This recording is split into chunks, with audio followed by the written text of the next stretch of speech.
Hi there! Welcome to a new VFX breakdown. This time we'll take a look at an earlier video of mine called the Myst short, which was inspired from the Myst franchise.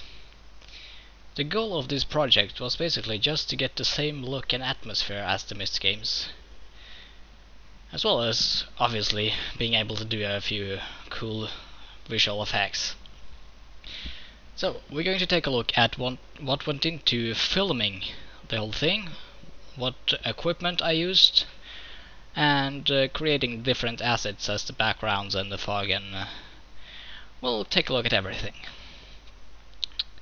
If you want to see the original video, Myst short, click this link right here. So let's get started. We'll take a look at the original footage. I just turn off the mask and the luma mat,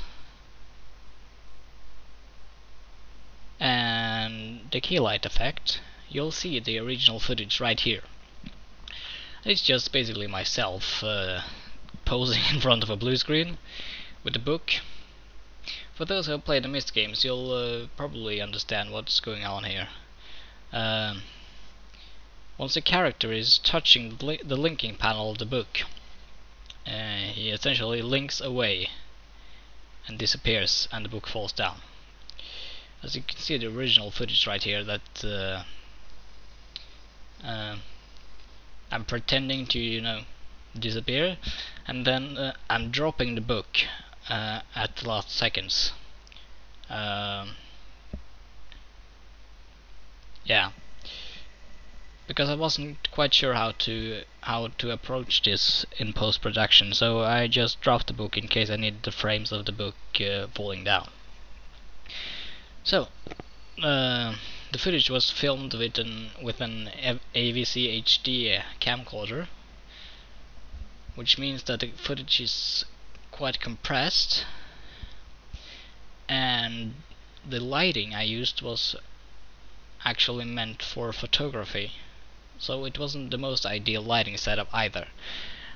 As for the blue screen, it has a lot of wrinkles, which may or may not create a problem.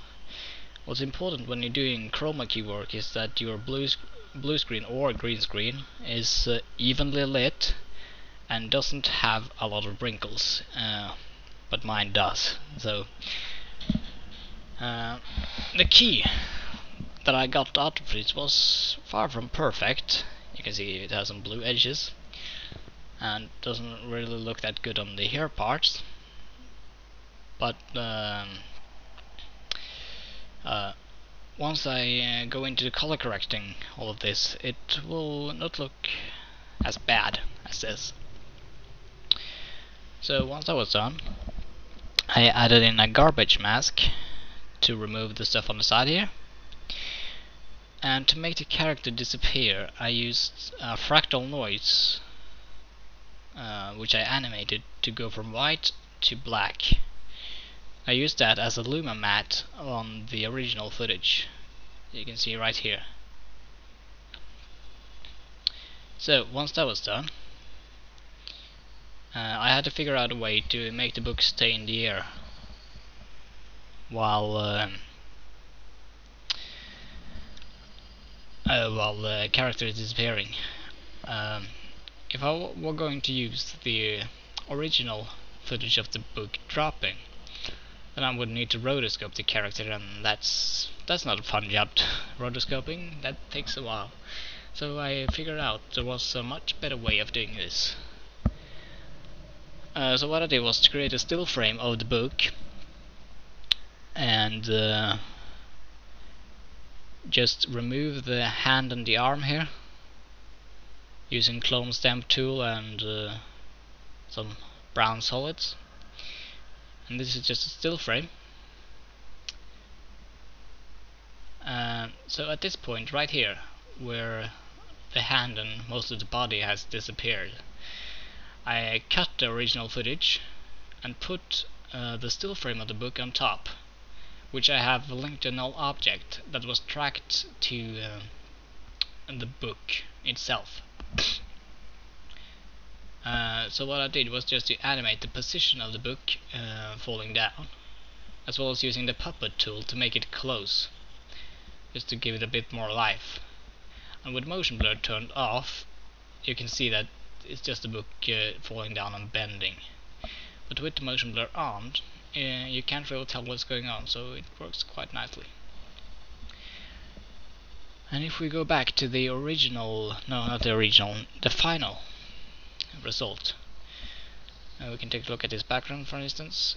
This background was created in 3D Studio Max, and it was just a basic room with some brick wall and some ground texture. And I also created the torch holders right here, in which I added some lighting. And since the camera is static, I didn't need to render out a sequence. I only had to render out the still frame. What I also did was to render out an ambient occlusion pass right here, just to create a little bit more contact on the walls and the ground. You can see what it looks like without and with. So the torches themselves are from Video Copilot's Action Essentials 2, so I won't go too much into those. Then I created some fog using particular, just some random fog on the ground. With the original footage on, you can see that I've color corrected the original footage to match the background just a little bit more. And then I added another layer of fog in front of the actor and some lens flares for the torches, and they do flicker a little bit. And then I also added some color correction to the overall footage, overall shot, just to make it seem a little bit more natural, not as saturated as it did. So that pretty much covers up what went into creating this one. If you want me to do more VFX breakdowns of the Myst short, let me know. I will be doing a lot more VFX breakdowns in the future, from past projects and future projects, depending on when I got the time. Once again, if you want to check out the original Myst video, click on this link right here. Otherwise, I will see you next time, and goodbye.